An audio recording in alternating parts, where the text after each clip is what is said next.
Students, in the last video, we understood the concept of utility, that is, what is utility, the features of utility, the types of utility, and two concepts of utility, that is, total utility and marginal utility. In this video, we will be understanding the relationship of total utility and marginal utility, along with its formula, assumption related to it, exceptions related to it, the law of diminishing marginal utility. So first, starting with the formula of total utility and marginal utility. Total utility is sum of all marginal utility. And what is marginal utility?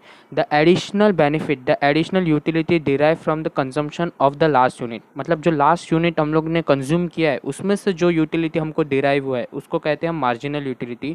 और वैसे ही सब marginal utility का अगर हम submission करते जाए add करके total utility मिलता है. Okay, if you look at the table given below, here you can see that addition of all the marginal utility gives the total utility. ठीक है ना. Now what is the formula of marginal utility? Marginal utility MUN is equal to TUN minus TUN minus 1. So इसको एक example के साथ solve करते हैं from the table only. If you look at the table, the unit of x 3.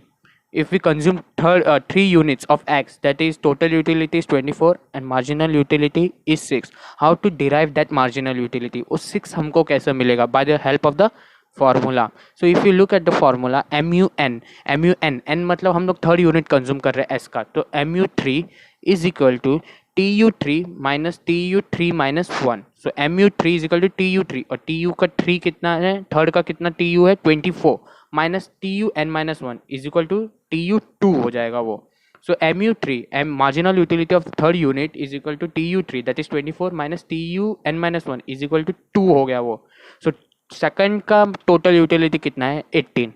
So 24 minus 18 is equal to 6. So that's how the 6 came. Okay. Now the relationship between the total utility and the marginal utility. Let us assume that the unit of x is actually mango. Okay. We will solve this by taking an example of mango. Actually x is equal to mango. Okay. So हम लोग mango consume करते जा रहे हैं. एक mango, दो mango, ऐसे 7 mangoes हम लोग ने कंज्यूम किया. यूटिलिटी तो बढ़ते जा रही है, लेकिन जैसे जैसे हम मैंगो खाते हैं उसमें से मार्जिनल यूटिलिटी जो होती है वो कम होती जाती है. कैसे? अभी हम मैंगो खा रहे हैं, एक मैंगो खाया, दो मैंगो खाया, तीन मैंगो, धीरे धीरे मन तो भरते जाएगा ना हमारा कि चलो अब बस हो गया, अब नहीं, अब नहीं. ऐसा भी टाइम आएगा जब हमको लगेगा यार अब तो बहुत ही हो गया, अब तो बिल्कुल नहीं. ठीक है ना. तो उसको मार्जिनल यूटिलिटी ऐसे बढ़ता है. सो रिलेशनशिप इनके बीच में क्या है? So here are the few points given about the total utility and marginal utility. From that we will derive what is the relationship between the total utility and the marginal utility. If you look at the graph given for the total utility and the marginal utility, total utility is upward sloping from left to right, while marginal utilities are downward sloping from left to right. कैसे? क्योंकि marginal utility तो हर consumption के बाद कम होते जाता है. अब बस हो गया, एक मैंगो खाया, दूसरे मैंगो से थोड़ी कम यूटिलिटी मिलती है, तीसरे मैंगो से और कम यूटिलिटी मिलेगी, और टोटल यूटिलिटी तो इनफैक्ट बढ़ते ही रह रहा है एट अ डिमिनिशिंग रेट. अभी डिमिनिशिंग रेट क्या होता है? What is diminishing rate? It is increasing but not at a constant rate. If you see first utility में, फर्स्ट मैंगो में हमको 10 की मार्जिनल यूटिलिटी मिली, सेकेंड मैंगो में हमको 8 की marginal utility. So it is increasing. Okay, that's right, it is increasing but at a diminishing rate. मतलब कम कम, अगर तुम देखोगे तो दो दो के लेवल से वो कम होते जा रहा है यूटिलिटी. अब बस हो गया, एक मैंगो खाया, दूसरे मैंगो से और कम यूटिलिटी, तीसरे मैंगो से और कम utility. Okay, so that's how this is what is called diminishing rate. So marginal utility is increasing but at a total utility is increasing at a diminishing rate while marginal utility is decreasing. Okay, so first point it says that total utility and marginal utility of the very first unit of x consumed are the same. ठीक है ना. जब पहला unit मैंने mango का consume किया है तो उसमें से टोटल यूटिलिटी भी मुझे उतनी ही मिली 10 और मार्जिनल यूटिलिटी ही भी मुझे उतनी ही मिली, क्योंकि ये तो पहला कमोडिटी मैंने कंज्यूम किया है. अभी तक मुझे यूटिलिटी मतलब उसका यूज नीड तो उतना ही था. ठीक है ना. Second point says as the consumer consumes for the unit of X the total utility increases as a diminishing rate and the marginal utility goes on diminishing. So second unit, जब हम लोग second unit से consume करना चालू करेंगे तब हमारी जो यूटिलिटी की रेट है, the rate which we are consuming for mango, it will goes on increasing but at a diminishing rate. अगर तुम लोग ध्यान दोगे टोटल यूटिलिटी 10 के बाद होना चाहिए था 20 बट 18 फिर 24 28 30 okay so it is increasing the total utility the rate of total utility is increasing but at a diminishing rate while the marginal utility is decreasing marginal utility अब हमारे कम होते जा रहे you know our mind is now saying to us that अब बस हो गया अब मैंगो बस अब बस थर्ड कंज्यूम किया बस फोर्थ कंज्यूम किया बस okay what the third point says at a particular stage, total utility reaches its maximum and remains constant, whereas marginal utility becomes zero. This is called the point of satiety. जब एकदम peak पे रहेगा, when the demand of the demand of our utility is at its peak, कि अब मन को लग रहा है, the mind is saying अब बस हो गया, बहुत हो गया, अब इससे ज़्यादा मैं मैंगो खा ही नहीं सकता, उसको कहते हैं point of satiety, point of satiety.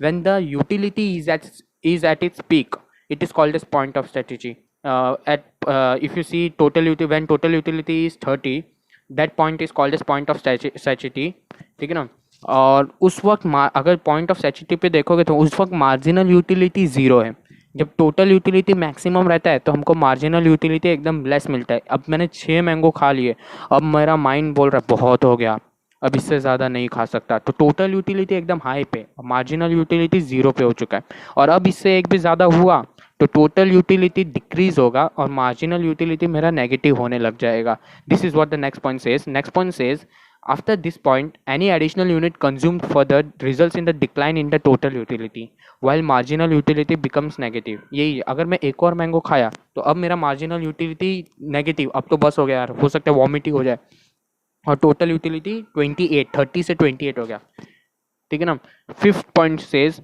after reaching the point of satiety, a rational consumer should stop his consumption since the maximum limit of satisfaction is reached and there is no addition of total utility by any further increase in the stock of commodity. The fifth point is trying to consume that a rational person, a person of a sound mind, should stop at the point of satiety because his mind is saying that now we have to stop consuming the particular product or a commodity because it is at its peak और इसके बाद अगर हमने consume किया तो total utility तो diminish होने वाला है marginal utility will become negative okay so this is what fifth point is saying rational consumer means consumer with a sound mind sixth point says consumption beyond the point of satiety transfers satisfaction into dissatisfaction this is what I was trying to say when a marginal utility converts into negative the satisfaction which we were getting from that particular product converts into dissatisfaction अब बहुत हो गया अगर आम खा खा के पक गए हैं हम लोग अब तो नहीं चाहिए अब तो आम देखेंगे भी तो भी खराब लगेगा so that satisfaction which we were getting from that particular product now converts into dissatisfaction in other words a consumer start experiencing ill effects of consumption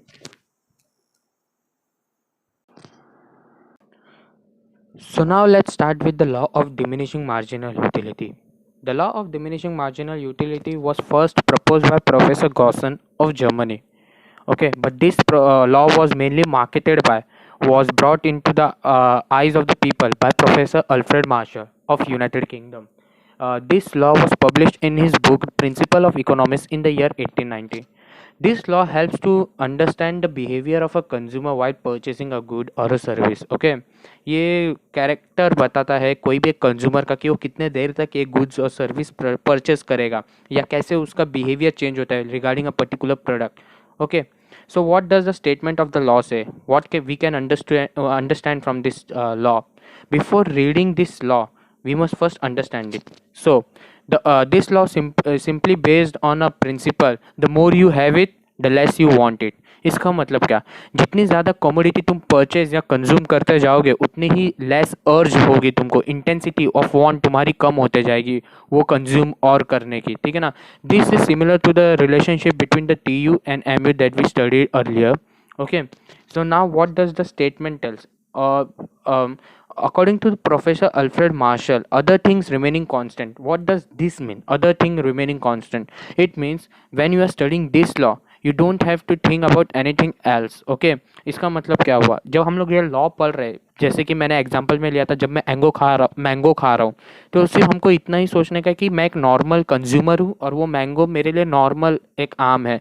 मतलब ऐसा नहीं सोचने का कि मैं मैंगो का बहुत बड़ा दीवाना हूँ, I am a big fan of a mango की जितना मैंगो तुम मुझे देते जाओगे I am capable of eating all of that mango. ठीक है ना? नहीं, एक नॉर्मल पर्सन कैसे वो मैंगो से डील करेगा, वैसा उसका मीनिंग होता है other things remaining constant, the additional benefit which a person derives from a given increase in his stock of a thing diminishes with every increase in the stock that he already has। इसका मतलब यही हुआ, जो additional benefit means marginal utility, the marginal utility which a consumer is capable of deriving from a particular product after consuming it goes on diminishing. ठीक है ना? Goes on diminishing, वो कम होते जाता है with every increase in the stock. जैसे ही वो और कंज्यूम करते जाता है, with every increase in the stock वो और कंज्यूम करते जाएगा, उसका मार्जिनल यूटिलिटी और कम होते जाएगा। So this was the statement of the law of DMU, diminishing marginal. Now this law is based on certain assumption. ठीक है ना?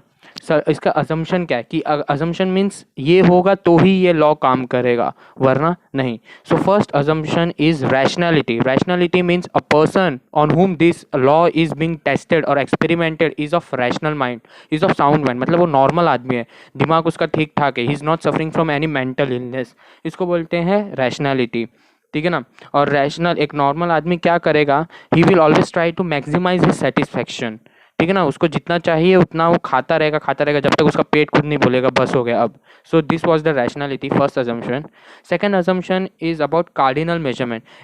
This we have also studied in the features of utility. Cardinal measurements means related to numerical measurement। ये number में actually you can't measure utility in number. ठीक है ना? Number में हम मेजर नहीं कर सकते, but this law is based on assumption कि चलो हम लोग ये नंबर में मेजर करेंगे यूटिलिटी को। Okay, the third assumption is homogeneity।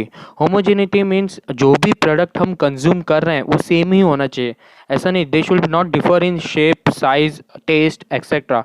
Okay, एक जैसे प्रोडक्ट हम लोग को कंज्यूम करते रहने का। फॉर एग्जांपल अगर मैं दो मैंगो रखा, एक बड़ा एक छोटा, तो ऑफकोर्स अगर रैशनल माइंड का कंज्यूमर है, if he is of sound mind, he will always select a big one, of course not a small one. तो होमोजेनिटी मेंटेन करना जो भी गुड्स हम लोग कंज्यूम कर रहे हैं is very important for proving this law to be correct। Okay, now coming to the other assumption, the fourth one says continuity maintain होनी चाहिए।